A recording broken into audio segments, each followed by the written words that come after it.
Fantastic. So I'm Michelle Roos.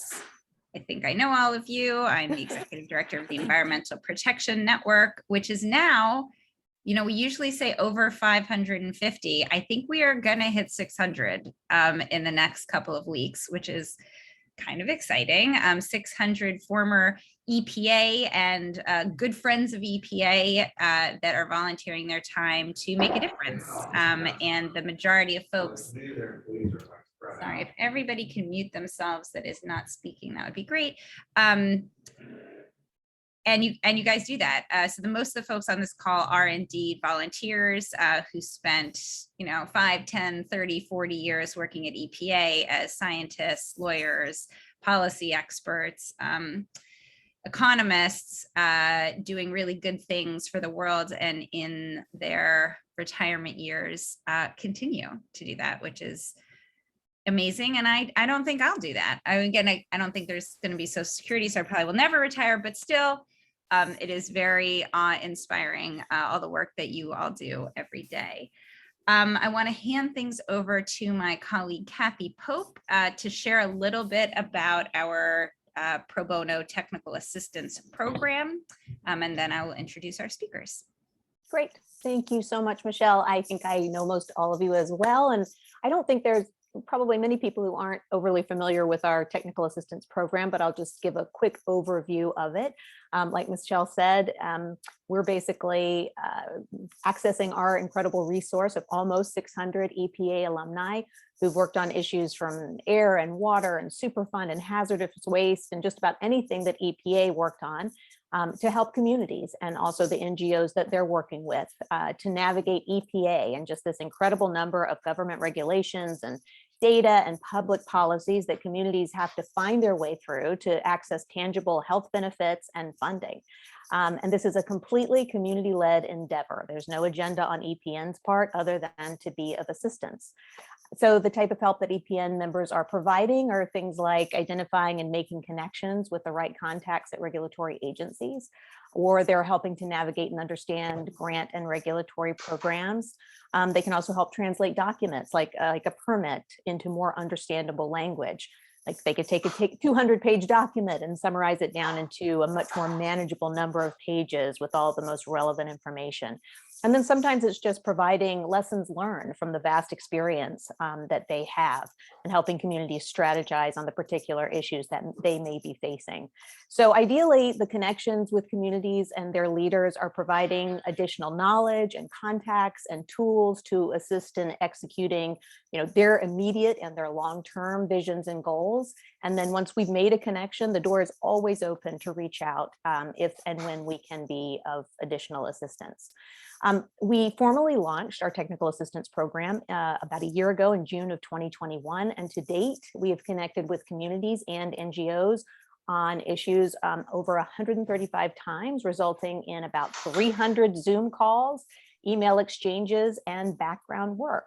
And we've just been incredibly inspired and energized by the vision and drive of these community members we're working with. So we're also very fortunate to work with many partners, but one of our core collaborators is the Anthropocene Alliance, and they're a coalition of over 100 frontline member communities. They span across 34 US states and territories. And the communities are impacted by things like flooding and toxic waste, wildfires, drought, heat, and more, which is compounded by development and climate change. And so among other things, the Anthropocene Alliance provides organizing support, and they help communities gain access to foundation and government funding, and they assist with advocacy campaigns. And we have the incredible honor of having the leader of 2 of these communities with us today, as well as the EPN volunteers who are starting to assist them with projects. So I'll pass things back over to Michelle for introductions. Great. Can I ask a question though first? Geographically, where are these communities? All over the country, Midwest, East, Northeast, and South, and all that? Okay, Yeah. Okay. From Puerto Rico to Alaska to Hawaii, like everywhere, and everywhere in between. There's as Ben and these are both examples from the Southeast, and we definitely have maybe more than average number coming from the Southeast. And that's mostly due to the fact that the Anthropocene Alliance has such close ties to the Southeast. Any other questions? Thank you, Gordon. And it's nice to see you, Jack Broadbent. Hey, Michelle. Wow, one of the most recently retired folks on the call. For those of you who don't know Jack, he was a longtime Region 9 employee and the Air Division Director, and then spent the last 20 years, Jack-ish, more or less, as the head of the Bay Area Air Quality Management District. So there you go. A little bit busy that he's been. Okay, great. So I just wanted to hand things over now to Justine. Justine is the executive director of the Coosa River Keeper in Birmingham, Alabama, and she's going to spend 5 or 10 minutes talking about some of the issues that she is working on in her community, followed by a little bit of information from Jim Giatina, who among many different positions at EPA was the director of the Water Protection Division in EPA Region 4. So I'll turn things over to Justine.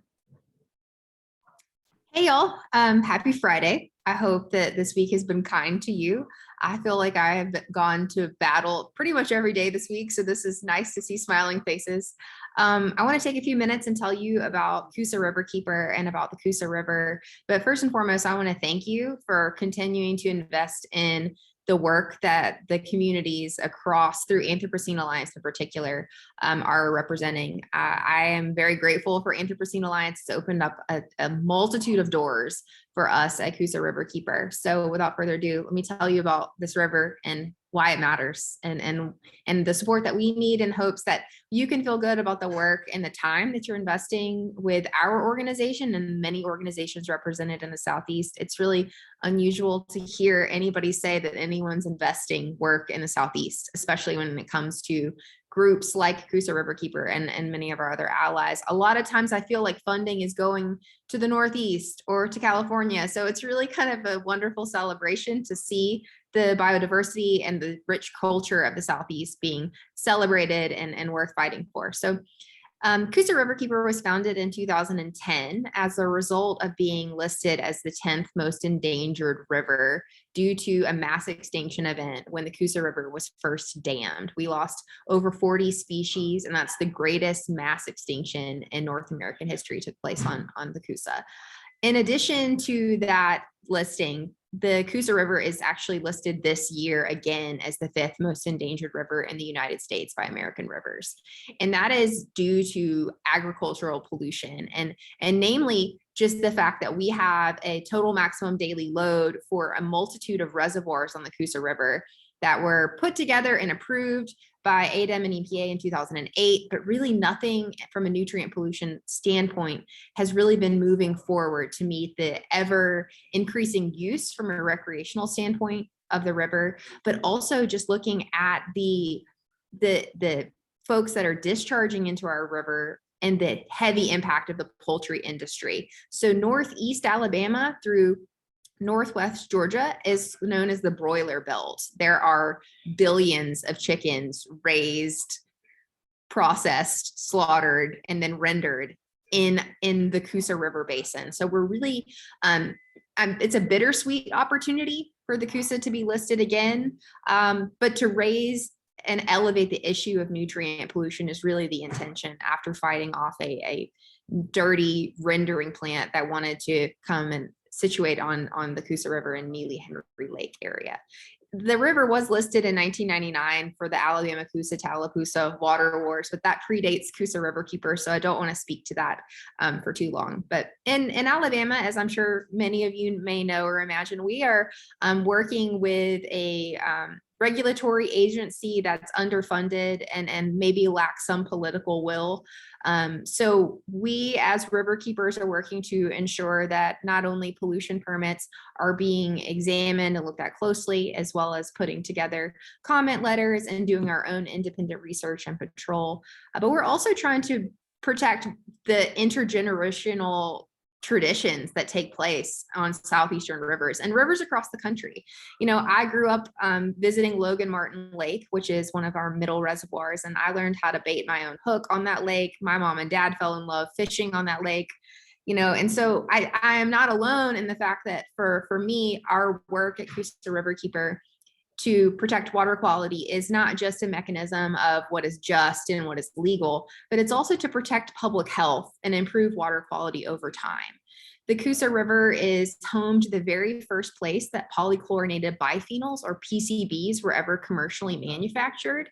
And if that had not happened, I would not be sitting here today, because my grandfather actually passed away from cancer attributed to that pollution. And I grew up eating fish off that river. So a lot of the work that we do is really focused on right to know issues.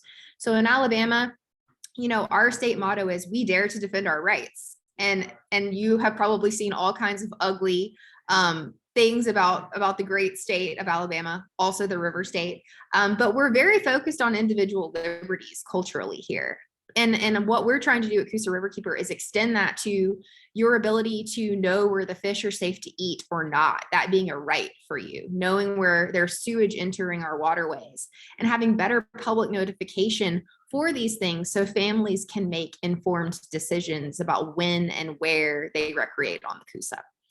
So what brought me to EPN, other than Anthropocene Alliance, was I am in desperate need of support. We have a proposed graphite mine coming to my watershed. And I've been very, very fortunate to get to work with Jim and Kathy and a host of other folks to help me understand what I'm up against, as well as create a better sense of structure of understanding the regulatory process that's ahead of me. The Coosa River has not been actively mined for graphite since about World War II, which, you know, lots of regulations are very different since that time. So I've been very fortunate to get to learn about the regulatory process through the Department of Labor, as well as through ADEM and the EPA. But if you're unfamiliar with graphite, it is a critical mineral that is used in the production of electric vehicles and the batteries for those electric vehicles. There is a company that has purchased over 41,000 acres of mineral rights in a very rural county, aptly named Coosa County, here in Alabama. And we have an indigenous community in the proximity that's going to be impacted, as well as several receiving waterways that have a multitude of threatened and endangered species in the area. But mostly our concern is really how little information there is at this point in graphite mining, because to my knowledge, this mine will be the only active graphite mine in the United States. There is one in Quebec, but when you look up graphite mining, you will find lots of articles about graphite in China, graphite mining in China. So we're in a very unique position and very fortunate to get to work with you fine folks to advocate in the best, most logical way for not just our river, but for the families that use it, because this proposed graphite mine is going to have huge economic impact for this area in a positive way in the short term, but it's going to have an incredibly huge environmental impact for recreation, for public water supply, as well as for this last stronghold of these threatened and endangered species in the proximity. On top of that, this particular section of the Coosa is one of the least developed areas. So we have an interesting area of the mineral rights is actually a wildlife management area. It's public land. So it's been interesting learning a bit more about the intersection between public lands here in Alabama and this being a recreational opportunity, and how that's being used now for this graphite mine. And it's actually impacting folks' ability to hunt and fish on this already because they're limiting access. I could ramble about graphite for a very long time. So I'm going to pause and see if you all have any questions, or if there's anything that I missed that you had wished that I had mentioned, or anything in between. Thank you so much, Justine. Jim, do you want to kick off the questions or comments? Sure. Well, as you can say, Justin's passion is contagious. She has been wonderful to work with. Just a little bit of time that I've had an opportunity to work with her, and really compliment her on her approach to this issue in particular, because I think really all I've done up to this point in time is help provide some background information for her on graphite mining and on the effluent guidelines and water quality aspects of it. But it is new, and it hasn't been done here, like she said, since World War II or the early 50s. And this was a big graphite mining region up to that point in time. So it's been a pleasure to work with her. And I guess, you know, the interesting thing, and Justin, you can correct me if I'm wrong, but this presents a dilemma for, I think, the environmental community and in general, as we think about sort of politically, where's the country going, and where are we, how are we tackling or attempting to tackle climate change issues. And so this mine has been touted politically as a very important component, because graphite is a critical element in electric car battery manufacture. And so how the environmental community and we position ourselves, as we are likely to see more and more of these kinds of issues as supply chain, you know, efforts are being returned to the country, as manufacturing is attempted to be returned, and as access to some of these critical minerals that are so critical for renewable energy are going to be accessed and want to be accessed in this country. So I think that Justin's approach has been to, you know, let's figure out what we're dealing with. Let's figure out how to best position the communities in response to this effort, and not necessarily in a saying, you know, we want to stop this from happening. And that's, Justin, where you can correct me if I'm wrong.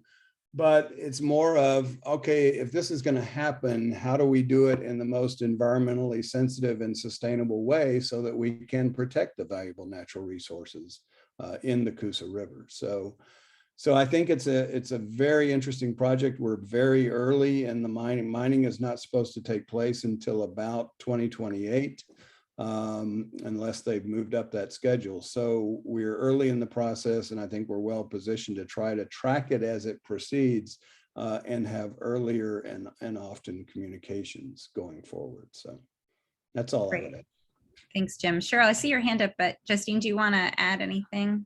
Yeah, two quick things. Thanks for your kind words, Jim. I really appreciate it. My enthusiasm is both a really good thing and also detrimental thing. Just ask my husband. Mental health and doing this work can really vacillate. I'll just be honest. So in terms of starting early, I think for me, we have so many other issues going on that I'm trying to ensure that we can slowly have information to the community, because a lot of people are already asking us our position. They're already asking us what we're doing. And so I've been very quietly working on this for about a year now, partially because there's so much I don't know. And I have informed the community that we're concerned. And I think that that's the fairest thing to say, is that I'm concerned because of our state regulatory agency. I'm concerned because I don't want my watershed to be a guinea pig. And I'm also concerned because I do know that there are going to be not just impacts to the environment, but also to the quality of life in this area in the long term. So I'm trying to figure out a way to be strategic in how we will fight this, and how I feel like as a river keeper, it's my job to push back and advocate for the most stringent permit limitations. But also, you know, I'm representing 2,500 dues paying members that some of them are like, you need to come out the gate fighting this. So it's been a little bit difficult for me to think about what is best for the river, what is best for the people, and what is the best thing for my organization. So I feel very grateful to have all of this time to kind of go through all of that. So those are my only two things. Thanks. Thank you. Cheryl. Stan, Okay. quick question if I could. Hi. Oh, Stan, Cheryl had her hand up, and then I can call on you, okay? Fine. Okay, you're going to need this time. And I understand you're getting into this. And if people are taking positions right now, I don't think that will be helpful, because I think that there's a question whether or not, and then there's the how, where, and when, staging and everything else. This is a huge expanse and the issues are beyond water. So my first question is, does NEPA apply, the National Environmental Policy Act? I have a guideline of the various issues that would be applicable to any mining. We have team members on EPM like Steve Hoffman, who's an expert in mining. So most of the issues are going to be mining rather than just, this particular type. And you really want to look at the whole issue of socioeconomic impacts and the influx of workers, where they're going to live, infrastructure, all of that.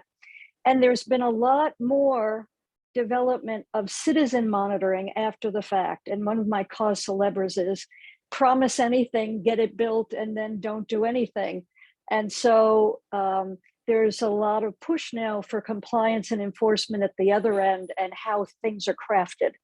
So what I would do is say that until we know that some important issues cannot be addressed, the question would not be whether or not, but protecting all our interests and doing this in the way that maximizes benefits and minimizes costs, because recognizing the importance for our society. It's a graphic mind. So I can send you that stuff if you give me your email address. And I think I would take a holistic view.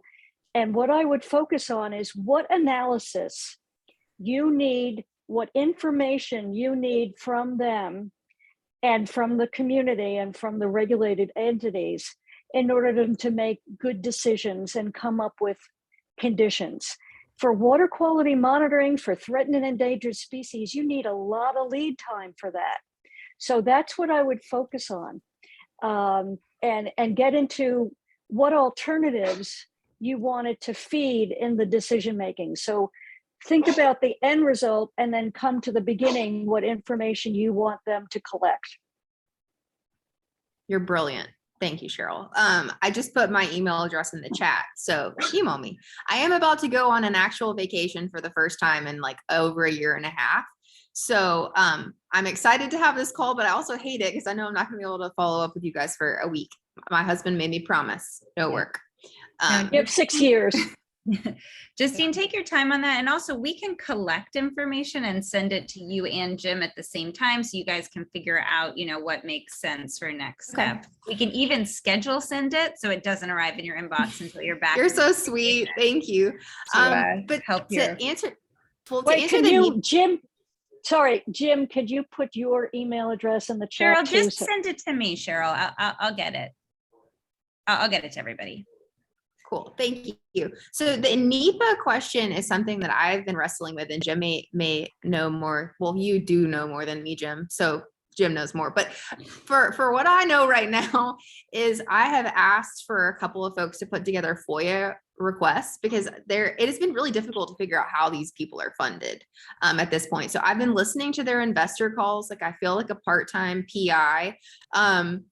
Listening to their investor calls because their money is, and I'm not an economist, but their money is all over the dadgum place. It's really difficult to follow. So I'm not sure that we have anything to trigger NEPA yet that I can prove, but I really want that. I think that's going to be essential to ensure that we have the most protections and have the most time. I have applied for several grants through the Thriving Earth Exchange to hire some experts to do some monitoring now so that we know what baseline water quality data is, as well as that we know, and I'm sorry, my dog is at work. So if you hear her name is Stella and she sees something that she wants me to hear or know about.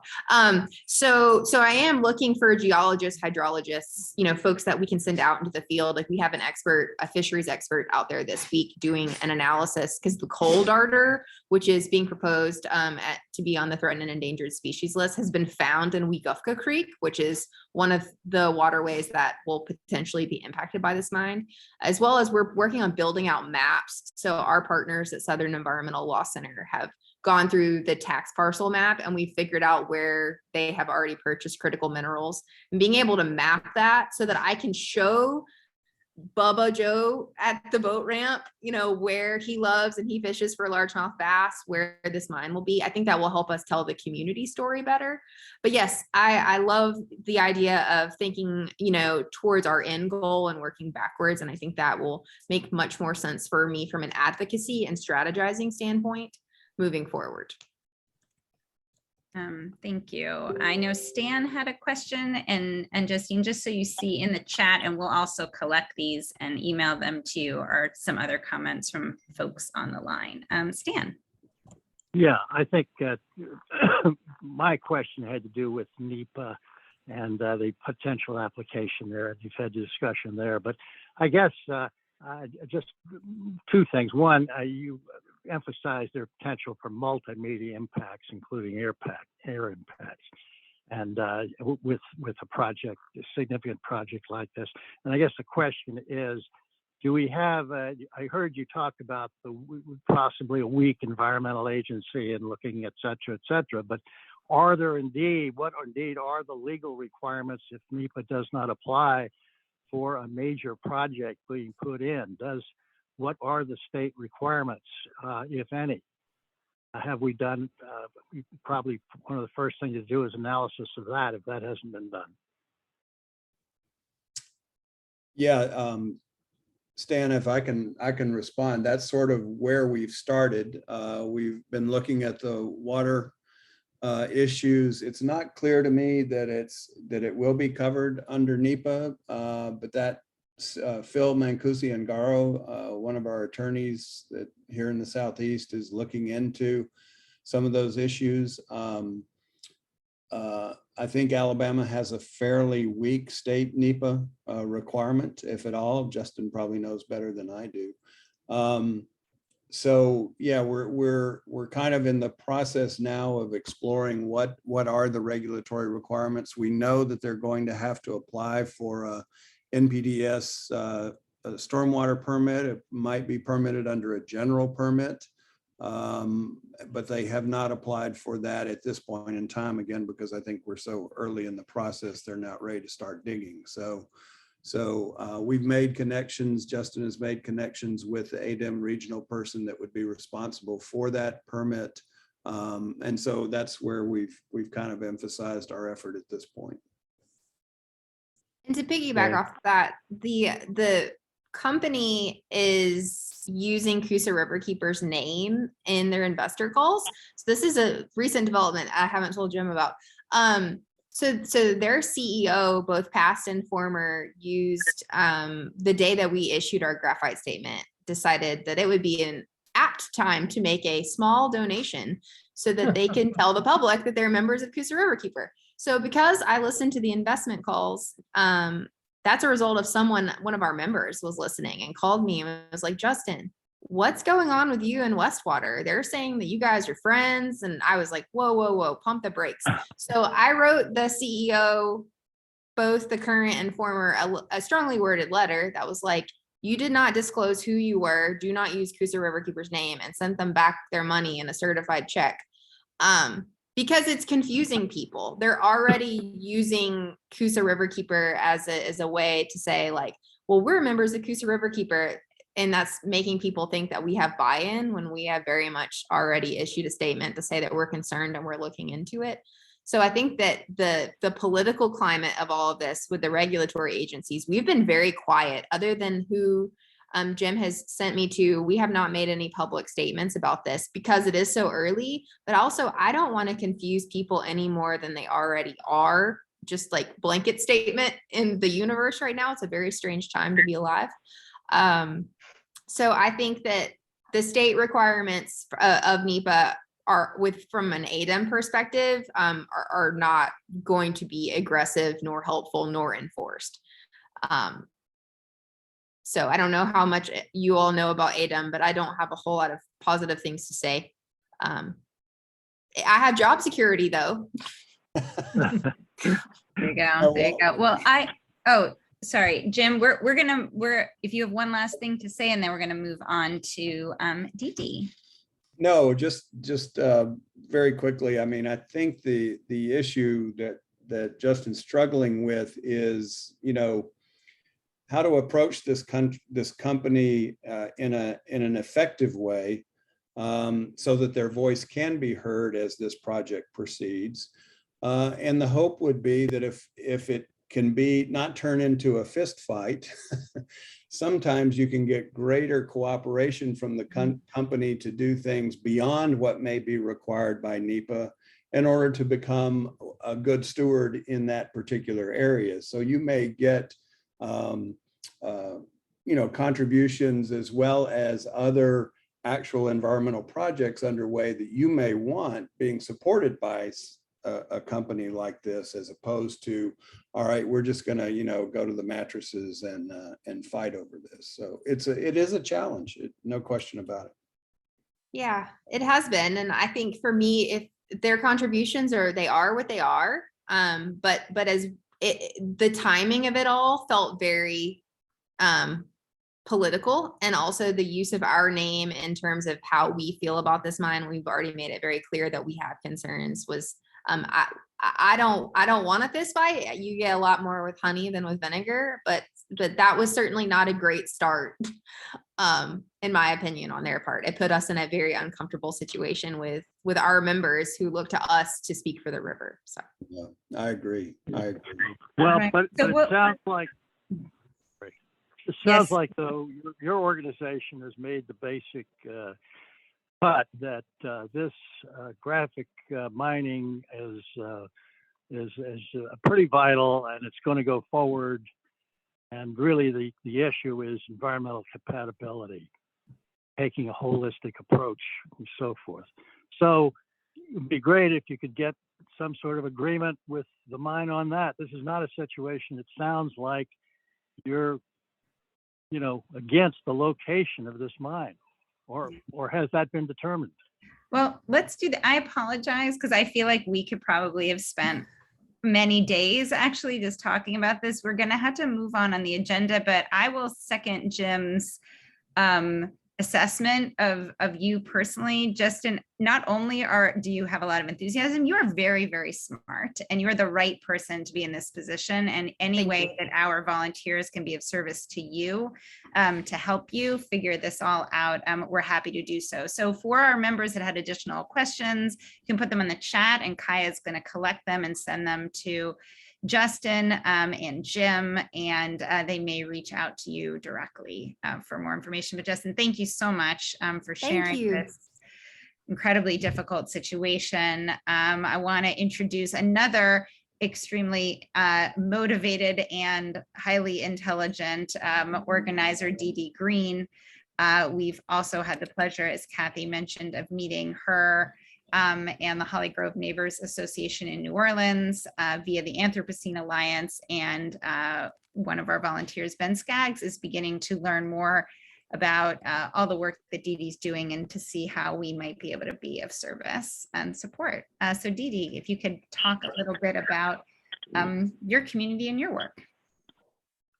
Absolutely. Thank you, Michelle, and just appreciate the opportunity to share a little bit about what we're doing in Holly Grove.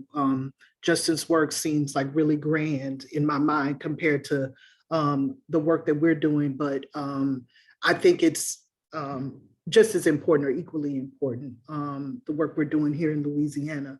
So what I'd like to do is share my screen with you all and show you some images of the work that we're doing in Holly Grove.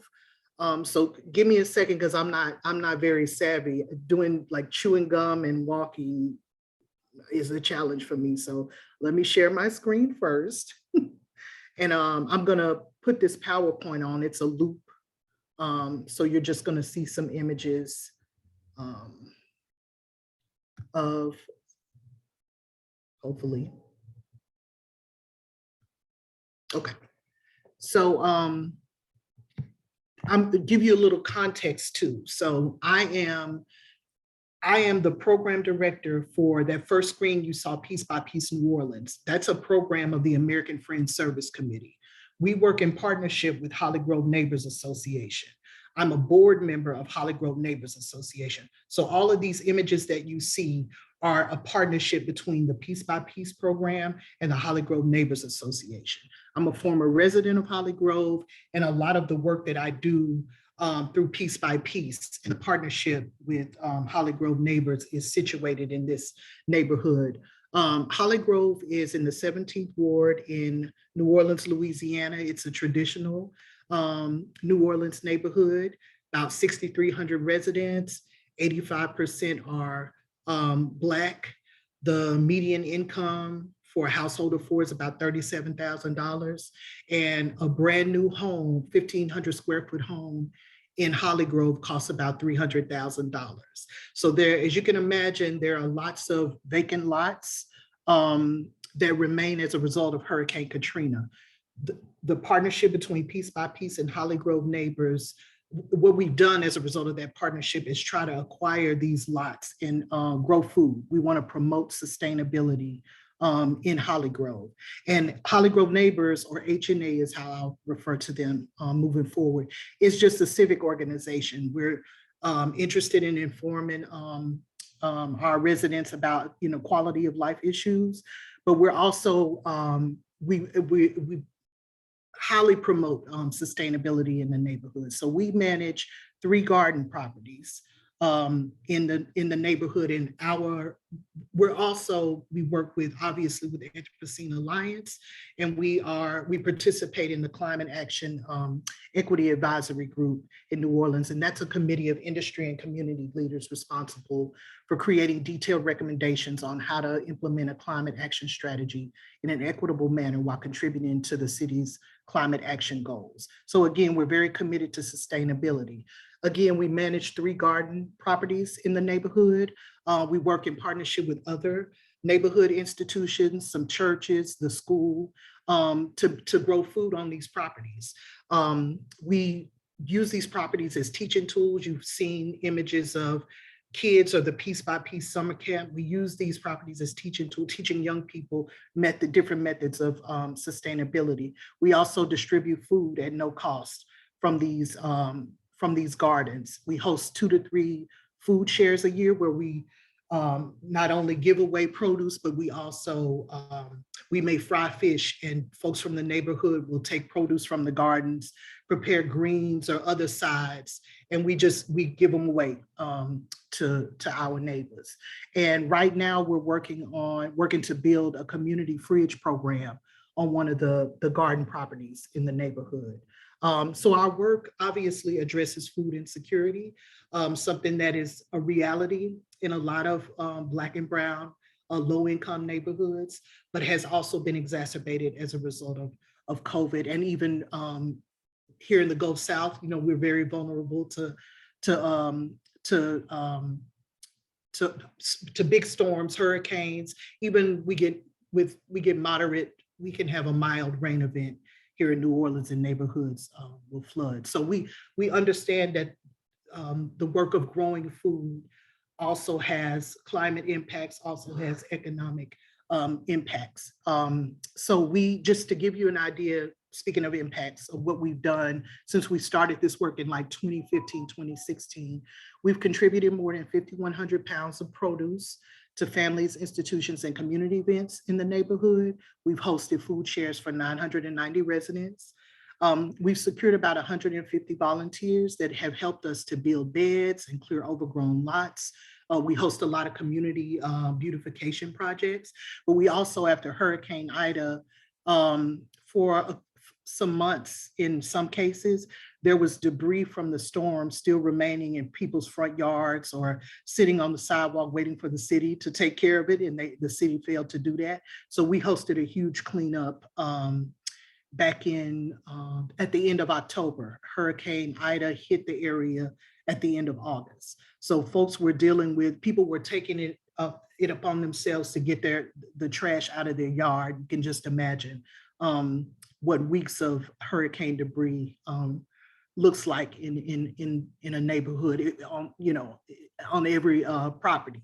So we did a big cleanup, and we host other types of events, but we often host community cleanups as well. And then lastly, I want to just mention that Piece by Piece was able to facilitate the sale and donation of our initial garden property in Holly Grove that is now owned by Holly Grove neighbors. So we helped to raise the funds to purchase the property and donate the property to the neighborhood association.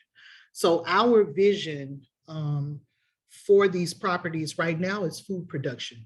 But we would like to, as we acquire the properties, we'd like to put them into a trust so that they always belong to the neighborhood. So 10, 15 years from now, if there's a vision for Black-owned land cooperatives or long-term affordable housing based trusts or green space, that the neighborhood owns the properties and can do with the properties what they need to meet the needs of the folks who are occupying that space.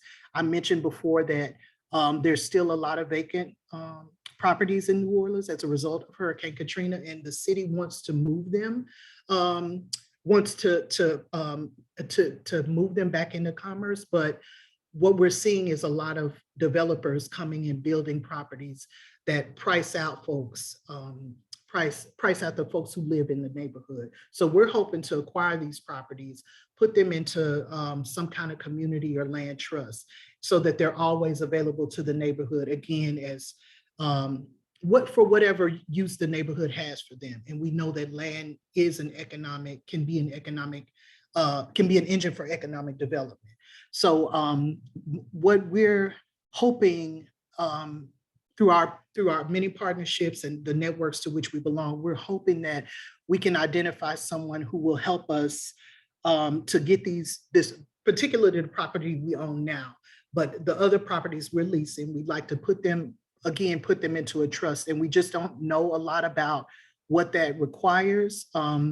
Ben has been helpful advising us about, what we needed legally to do this, but the neighborhood association is full of, with the exception of maybe 3 or 4 of us, the board is full of retirees who look to some of us who are moving around a bit more to figure some of this stuff out. And so I sit in a lot of spaces where I'm asked to make decisions on behalf of the neighborhood association, or at least collect information that will help us do the things, meet some of the goals we've set forward through this sustainability work that we're doing. So we really need some advice. We need some legal advice about how to deal with a property. We're a small nonprofit with a very small budget, and we're now responsible for this 2 or 3 parcels of land in the neighborhood. And again, we want to put it into a trust.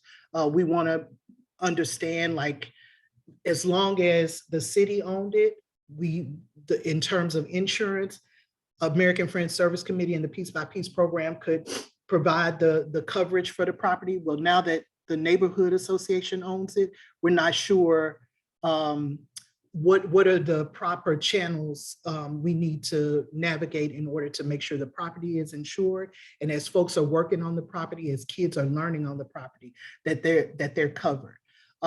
So that's the kind of legal advice that we're looking for in a partnership, maybe with Environmental Protection Network and others, really just trying to understand how trusts work as the organization providing oversight. Again, what are our legal obligations? What are our legal responsibilities? Those are things we're not really clear about. So if there's any support that this network can provide in addition to what's been shared with us so far, we would be eternally grateful. Thanks again, you all, for allowing me to share a little bit about our work in New Orleans. Thank you so much, Dee Dee. As you said, extraordinarily important work and has great potential to change the lives of many people in the neighborhood and around the neighborhood. Ben, did you have before we open up to questions, anything you wanted to add? Only a couple of things, but before I go into that, I want to just put a plug in for the work that Jim and Justin are doing. I woke up this morning in my Coosa Cotton t-shirt. And I will say, Jim, my advice is somebody has to decide what they want to be when they grow up. Do you want to be a pebble in someone's shoe, or do you want to be a valet that helps pick out the daily wardrobe? And I don't have, as like Justin, I don't have a lot of confidence in ADEM. And you know the political will down there. Right. But one of my best friends on the planet is the state lands director of Alabama. And so if I can be of any help, I'm happy, Patty McCurdy, I'm happy to help with that as you deem fit. Oh, great. Thank you, Ben. With regard to what's going on in New Orleans, you know, one of the dire problems that is happening in New Orleans, and indeed I think it all over the Gulf South, is the gentrification of these traditional neighborhoods and the pressure, development pressure that's being brought to bear, you know, in that area. And so one of the things we're trying to do is help people, you know, live where they want to live, where they have lived. And we're finding that they are increasingly being priced out of the market because there is extraordinary development pressure on some of these vacant lots left over from Katrina, frankly. And the work that we've done for DD so far has been to pose some very basic legal questions around property acquisition and ownership. And what we really need is we need a legal who works in that area, perhaps on some of the same issues, to sidle up to them and say, here's what you can do to keep the land or property in perpetuity ownership of the homeowners association that you want to work with. You know, New Orleans, like a lot of towns, is got a lot of food deserts. It's a tough place to be in a lot of places, a lot of ways. And so we're trying to help them in any way we can stabilize that situation. But and as you could tell from Dee Dee's comments, there's a lot of energy, but sometimes there's not a lot of you know, where do I expend that energy? What avenue do I go down? And they need help in doing that. And the last thing I will say is, you know, Kathy started off this conversation and she sounded very organized. The strength, I think, of the EPN is that, to me, as a pro bono provider, it seems very organic. You know, it's very nice when staff puts people like Jim, yourself, or me in a position to just relay information, and it seems very organic. That doesn't negate the fact that, you know, there's a lot of work behind the scenes going on to make this all possible. You know, when you see a swan swimming across the water, it looks very graceful, but it's paddling like hell underneath. And that's the thing I would say of the EPN staff. But my experience in working in New Orleans has been, you know, they make it very easy for me to plug in.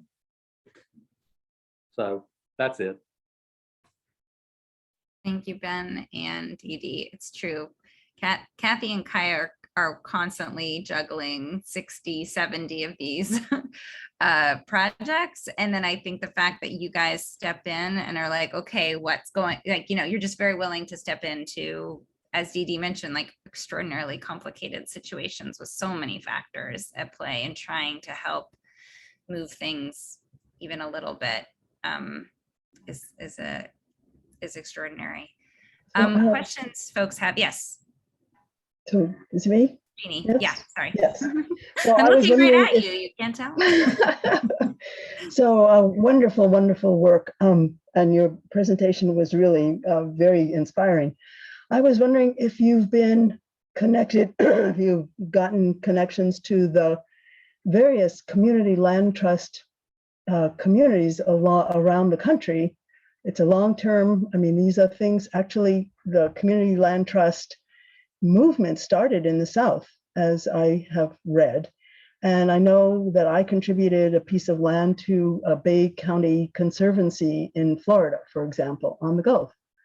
Do you have connections to those folks? And maybe I'd be happy to do some research and help you if you haven't.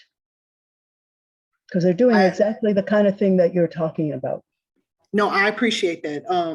So what the benefit of Anthropocene Alliance has been is helping to make those connections. Right. So one of our board members in Holly Grove, like her son works for I want to say a trust organization out of Maryland or something like that. And he's given me some names. He said he would also make contacts, like introductions for me. Again, having conversations with Ben.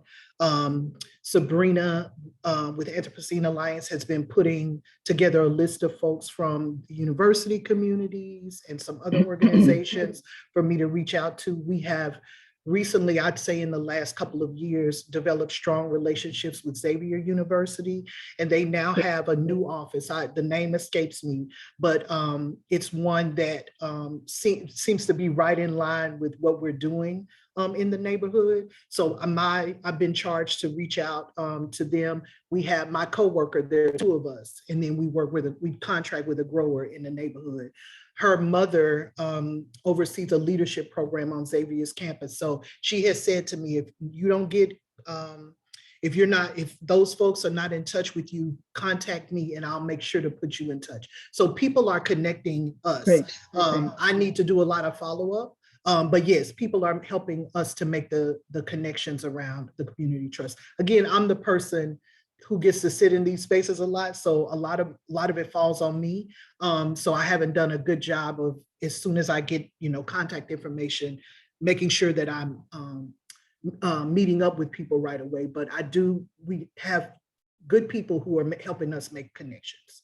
Thank you for that question. Yeah, good. One of the things I would add there is that the circle of support has really started from the inside out. And so she mentioned Xavier University. There's a lot of local support to help sponsor these kind of activities, but unless you have the time to fully explore all that, it's really hard to do. I mean, I don't know, Dee Dee is modest. She is doing all of this essentially by herself. Right. And as you can imagine, some of these questions are quite complex, the answers. And so finding the volunteer energy to put toward this is not an easy thing, but as the circle expands to include perhaps more national groups, I think that's good advice because there are people out there that have walked this trail already. Right.